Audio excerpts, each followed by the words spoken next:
Hi friends, இந்த வீடியோவில் வந்து நம்ம என்ன பார்க்க போகிறோம் அப்படின்னு கேட்டிங்கன்னா, இப்போ வந்து நிச்சயதார்த்த மோதிரத்தை காட்டி வந்து இப்போ வந்து அவருக்கும் விஜய் தேவரகொண்டாவுக்கும் நிச்சயதார்த்தம் அஃபீஷியலாக முடிஞ்சது அப்படின்றது நிறைய இன்ட்டுகள் கொடுக்குற மாதிரி பேசியிருக்காங்க. ஸோ அந்த விஷயத்தை பற்றி அந்த வீடியோ டீட்டெயிலாக பேச போகிறோம்.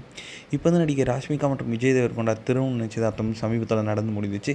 ஆனால் வந்து அதை வந்து அவர்கள் வந்து இன்னுமே ரகசியமாக வச்சுருக்காங்க. அது ஏன் அப்படின்ட்டு வந்து இன்னுமே ரசிகர்களுக்கு புரியலை. ஸோ ஒரு ஃபோட்டோ கூட வந்து அந்த ஒரு நிகழ்ச்சியிலேருந்து வெளிவரலை. ஸோ ராஷ்மி கையில் வந்து நிச்சயதார்த்த மோதிரம் வந்து இருப்பது வந்து இப்போ வந்து நிறைய லேட்டஸ்ட்டாக நிகழ்ச்சியில் எல்லா இடத்துலையும் வந்து ட்ரெண்ட் ஆகிட்டே போயிட்டுருக்கு அப்படின்னு சொல்லலாம்.